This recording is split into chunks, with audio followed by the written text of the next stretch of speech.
Rain hit the pavement like static, and Reine Delacroix ran through it with her lungs burning and her heels long since abandoned somewhere 3 blocks back, her bare feet slapping wet concrete in the dark, upscale hush of a neighborhood that had never once been built with someone like her in mind.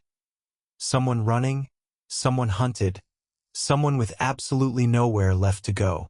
Behind her, footsteps, not close enough to see faces, but close enough to hear the particular unhurried confidence of men who knew exactly how this ended and weren't in any rush to get there.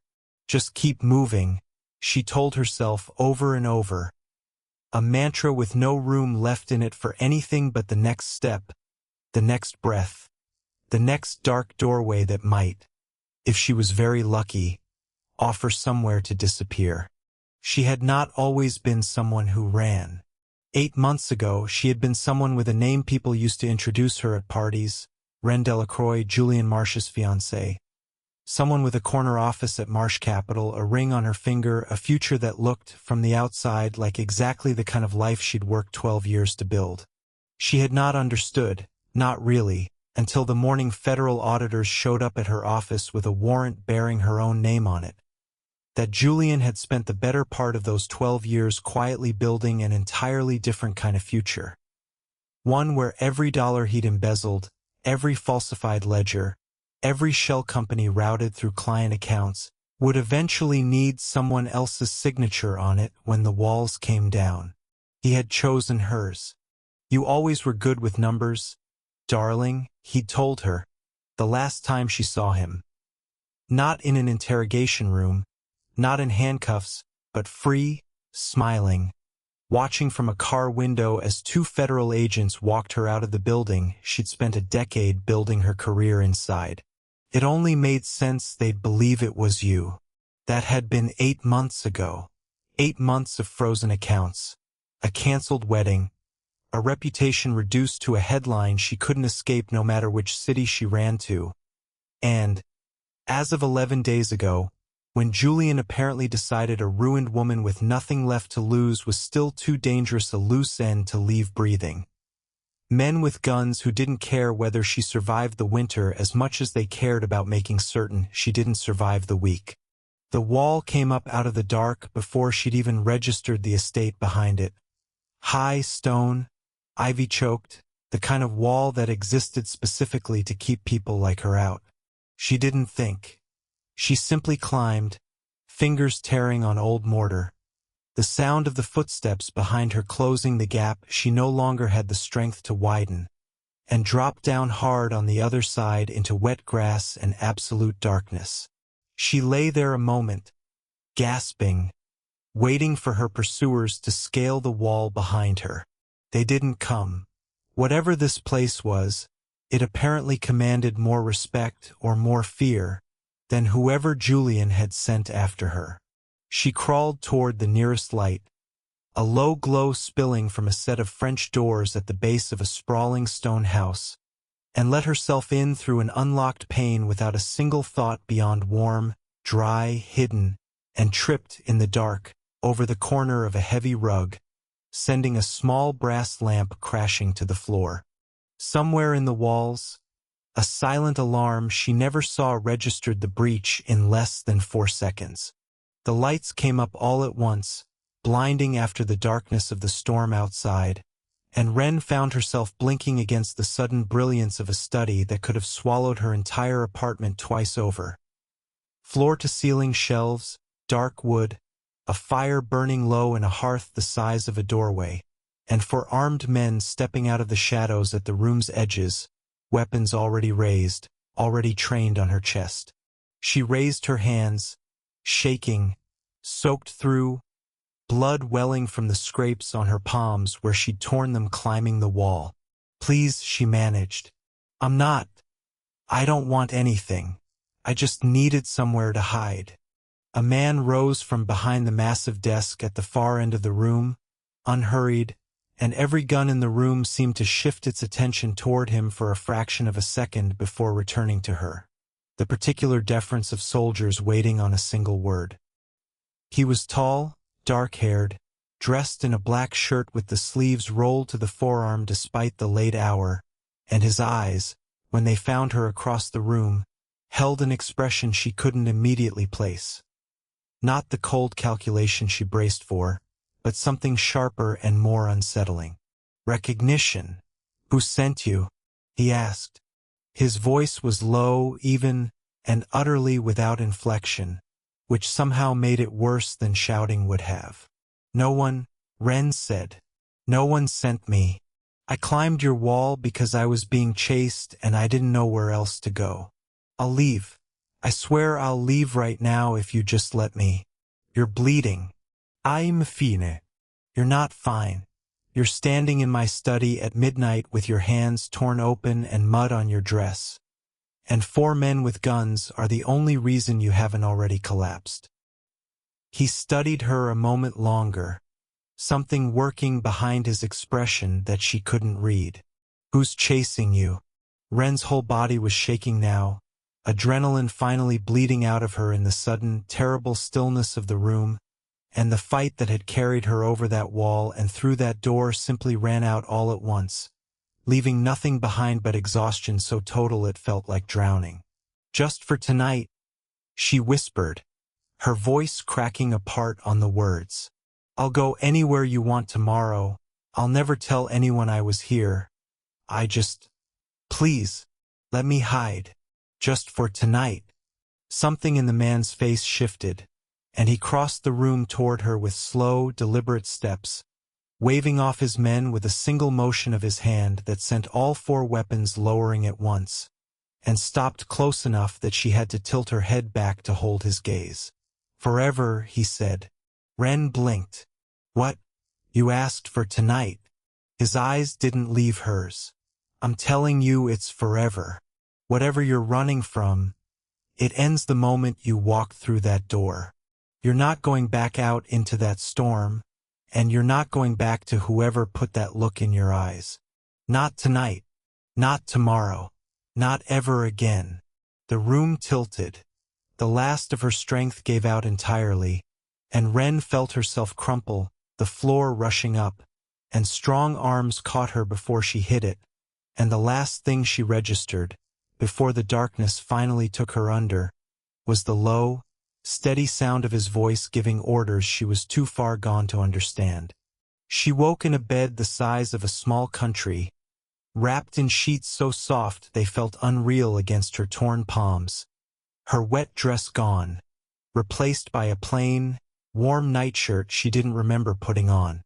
Sunlight, pale gray early, filtered through heavy curtains, and for one disoriented moment, Ren genuinely couldn't remember where she was or how she'd gotten there. Then the memory of the wall, the study, the man with the dark eyes and the impossible word, "forever," came rushing back all at once, and she sat up so fast the room spun. The door was unlocked. She checked. She also, systematically and with the cold, practiced efficiency of a woman who had spent 8 months learning exactly how quickly safety could be revoked, catalogued every possible exit from the room, the window, the ensuite, the hallway beyond the door, before she let herself so much as breathe normally. "Whatever he wants," she told herself, pulling the nightshirt tighter around her body, "it isn't nothing. Men like that don't offer sanctuary for free."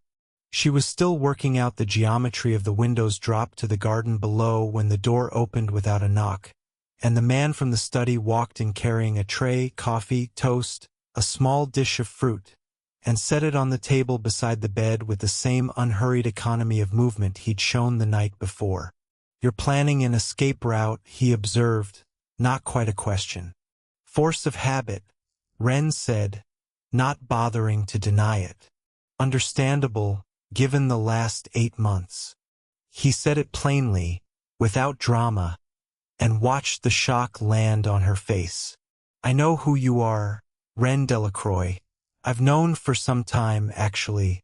Long before you climbed my wall last night. I make it my business to know things that might matter eventually." He pulled a chair from the corner of the room and sat, close but not crowding, watching her with the same careful, cataloging attention she remembered from the night before. My name is Roman Cade. I run an organization in this city that most people are wise enough not to ask too many questions about. And I've been aware of Julian Marsh's business dealings, including precisely how he built his empire, and precisely how he intends to bury you for it, for considerably longer than you'd probably find comfortable. Ren felt something cold settle in her chest. Then you know I'm not safe to be near. Whoever you are, whatever this place is, if Julian's people find out I'm here, they'll come for you too. They're welcome to try, Roman said, and there was nothing performative in the way he said it, no bravado, just flat, absolute certainty. You're not leaving, Ren. Not because I'm holding you here against your will. The door's unlocked, and it will stay unlocked. And if you genuinely want to walk out of this house today, I won't stop you. But I'd like you to understand exactly what waits for you outside it. Because I don't think you fully do yet. What waits for me, Ren repeated, is a life I don't have anymore. My accounts are frozen. My name's been dragged through every headline in this city. I can't get a job, I can't rent an apartment under my own name, and there are men out there right now getting paid to make sure I disappear before I can ever clear it. I know exactly what waits for me. That's why I climbed your wall. Then let me offer you something better than one night's hiding, Roman said. Let me help you take it all back. She resisted, at first, with the particular stubborn defensiveness of someone who had learned, painfully and recently, exactly what it cost to trust the wrong kind of generosity. She'd trusted Julian's love. She'd trusted the firm's due diligence. She trusted, more than anything, her own judgment about which men were safe to build a life around, and every single one of those trusts had detonated in her hands. I don't need a savior, she told Roman, on the second day, standing at the window of the guest suite with her arms crossed tight over her chest. I need somewhere quiet to disappear until this blows over. It's not going to blow over, Roman said, leaning against the doorframe with the patient, unhurried composure that seemed to be his default state. Julian didn't frame you because he expected you to disappear quietly. He framed you because he needed a name on the paperwork that wasn't his own, and he chose someone he assumed would never have the resources to fight back. Hiding doesn't clear your name, Ren. It just proves him right. And what exactly are you offering instead? An empire? A war? I'm offering you the truth, and the means to make sure the people who need to see it do. He crossed the room, not touching her, simply standing close enough that she had to look up to meet his eyes. I've had my people building a file on Julian Marsh for over a year, for reasons that have nothing to do with you. I know where the real money went. I know whose signatures he forged, whose accounts he emptied, and precisely how deep the fraud runs beneath the version he pinned on you. What I don't have is someone who can actually read that file the way it needs to be read. Someone who understands the specific architecture of the crime well enough to turn it into something a court, or the right people outside a court, will actually believe. Ren stared at him. You want me to help you use my own case against him. I want to give you the chance to be the one who ends it, Roman said. Not me. Not my people standing between you and him with guns. You. If you want it. She said yes 3 days later, not because his patience had worn her down, but because she'd spent 3 sleepless nights lying awake in that impossibly soft bed, turning the offer over from every angle she could think of, and had failed, every single time, to find the hook she'd been so certain was buried inside it. He brought her Julian's ledgers the next morning. Not a summary, not a briefing, but the actual documents, spread across the massive table in his study, and pulled out a chair for her without a word. You'll find things in here that will make you angrier than you've ever been in your life, Roman warned. I'm not gonna soften any of it for you.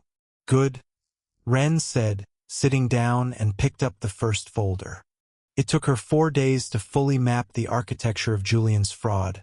The shell companies nested inside shell companies, the falsified signatures, the specific, deliberate choices he'd made over years to build a structure with her name load-bearing at its center, ready to collapse the moment anyone came looking.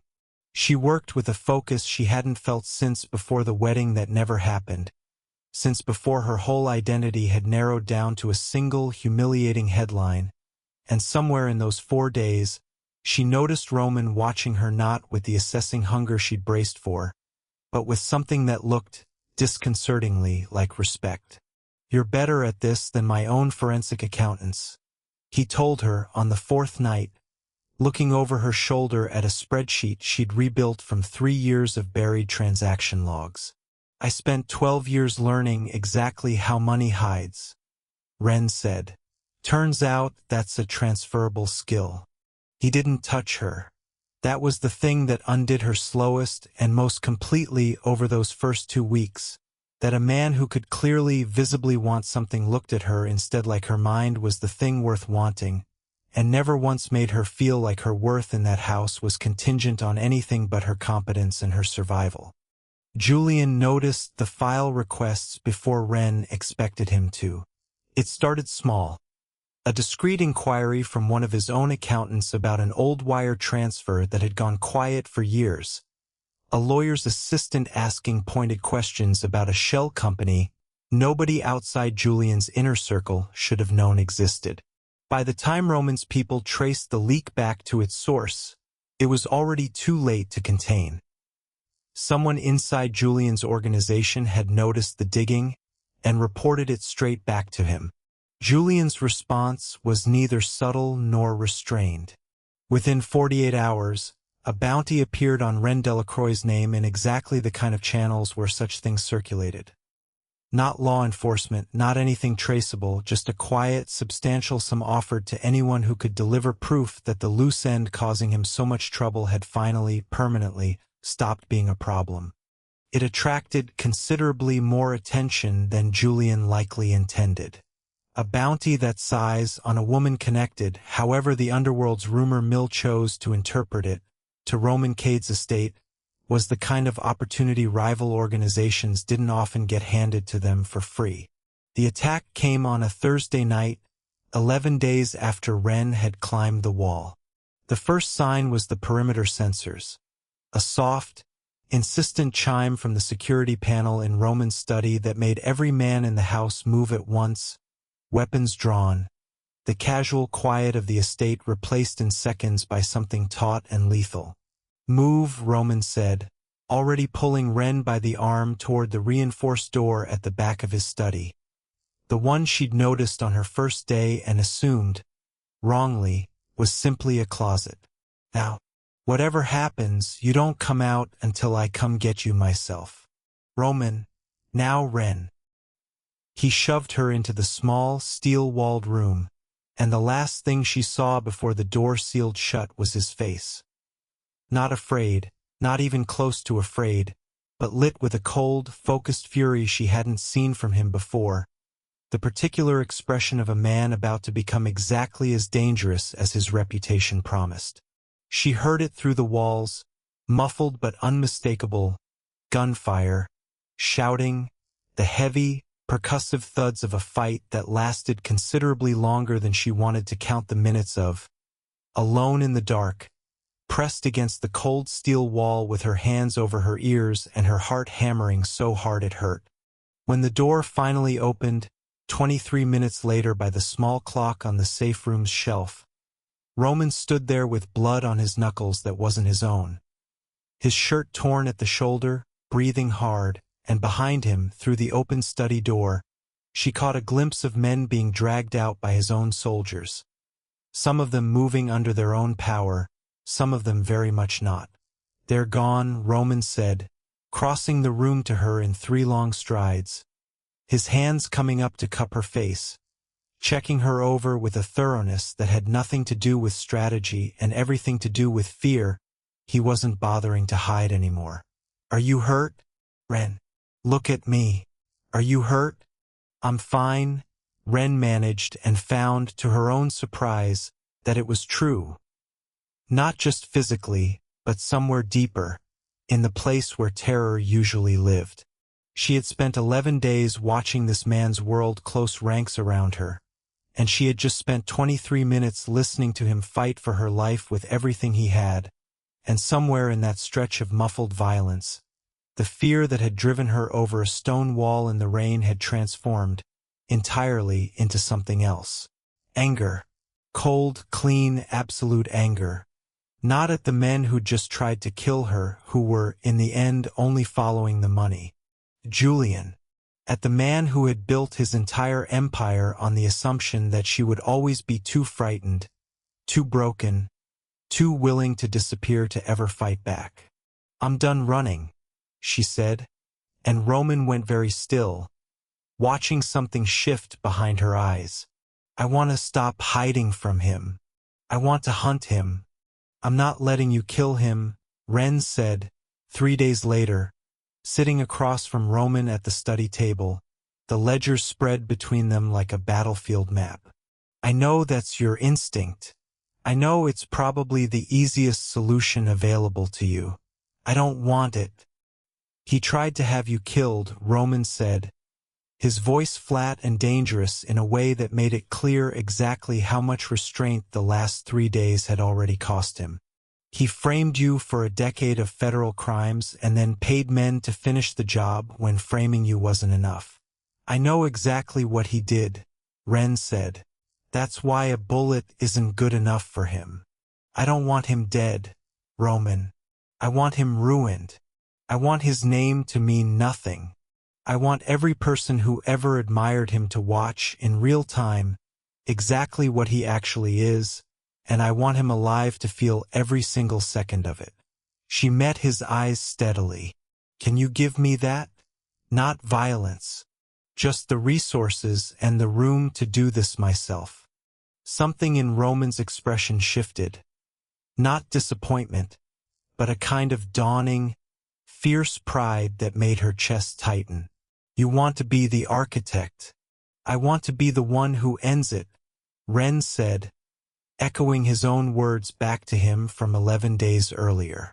"You gave me that choice once already. I'm asking you to actually let me take it." Roman studied her for a long moment, and then, slowly, deliberately, he pushed the entire stack of ledgers across the table toward her. "It's yours," he said. "Whatever you need, access, people, money, you have it. I'll be beside you every step of the way. But you lead. I've watched what you can do with a spreadsheet and a righteous grudge. Ren, I'd be a fool to get in your way." The plan took another 2 weeks to build properly, and Ren threw herself into it with the same ferocious precision she'd once brought to 12 years of legitimate finance work. Except now every hour of careful analysis was aimed at a single, focused target. She used Roman's resources to trace every dollar Julian had ever moved through the shell companies he'd built to frame her, cross-referencing years of falsified records against the real transaction history she and Roman's people had painstakingly reconstructed. She found the offshore accounts he thought no one would ever connect to him directly.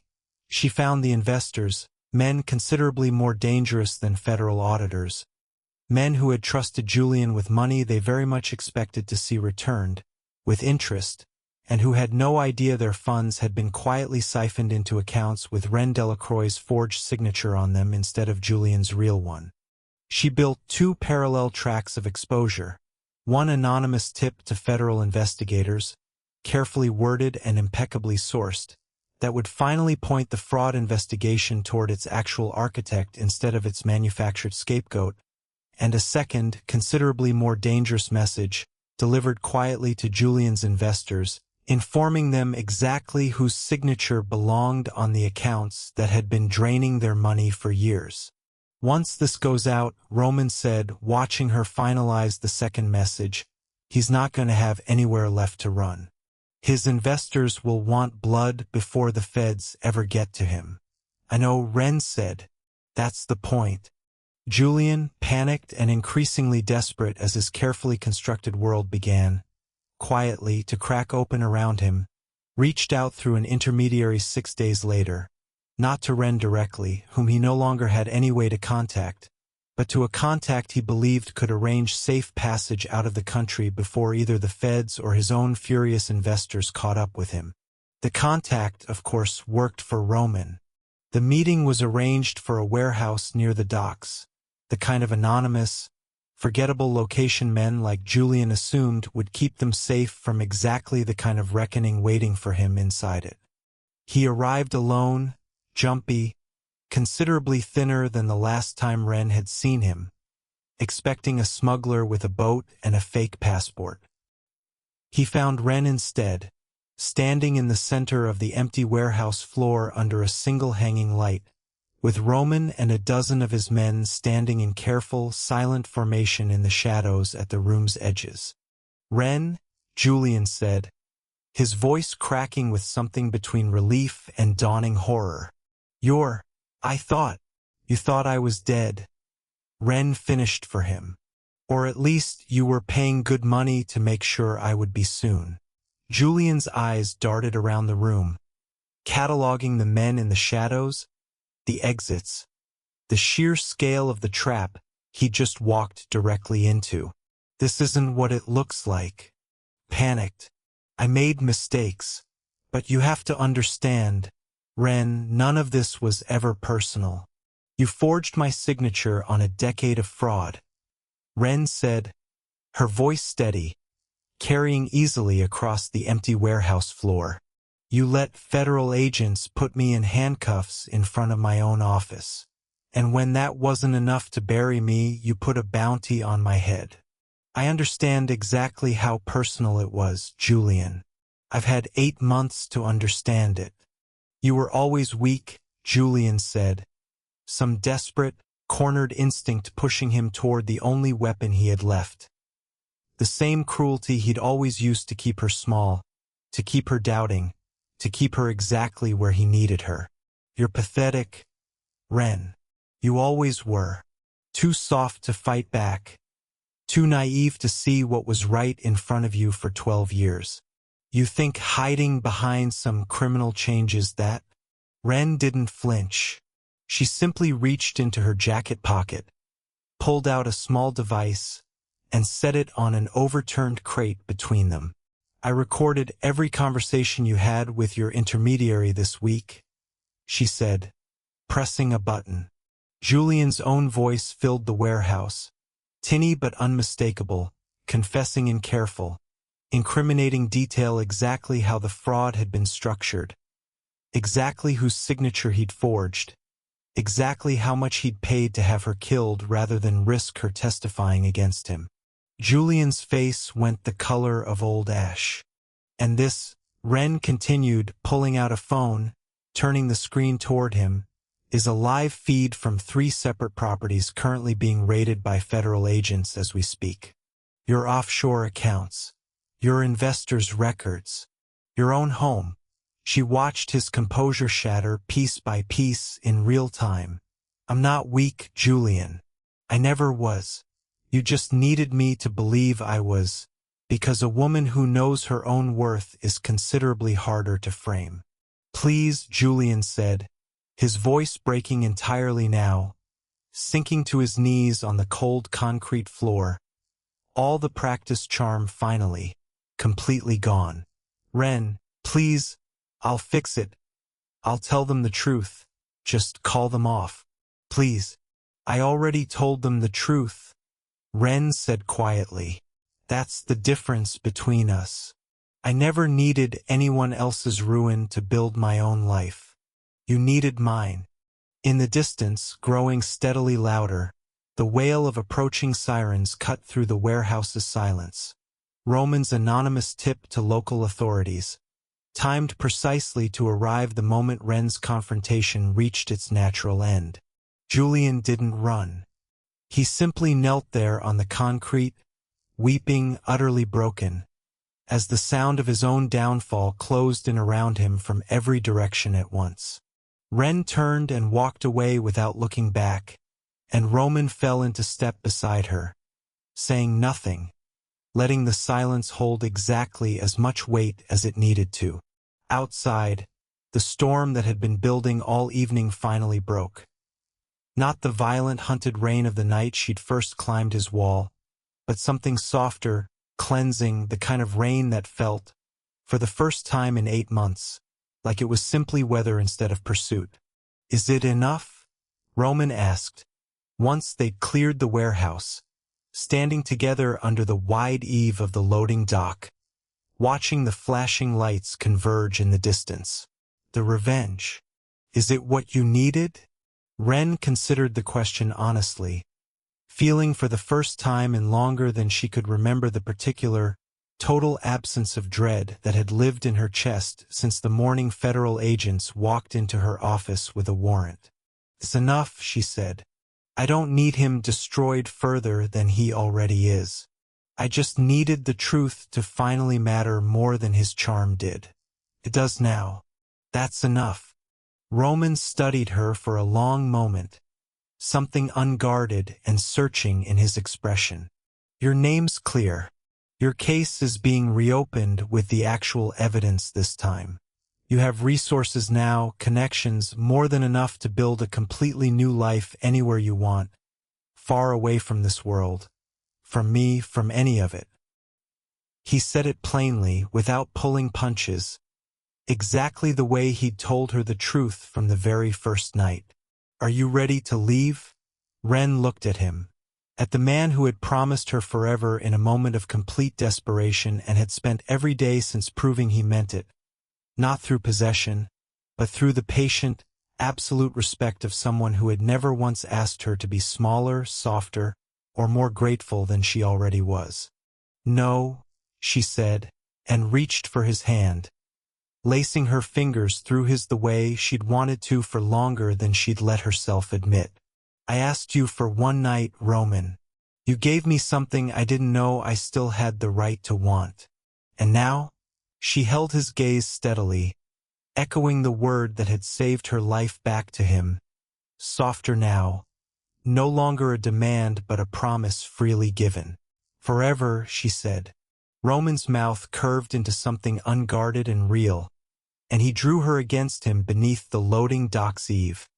The storm finally clearing overhead, the sirens fading into the distance behind them, and somewhere out there in the wet, glittering city, a life that no longer belonged to fear waited for both of them to step into it together.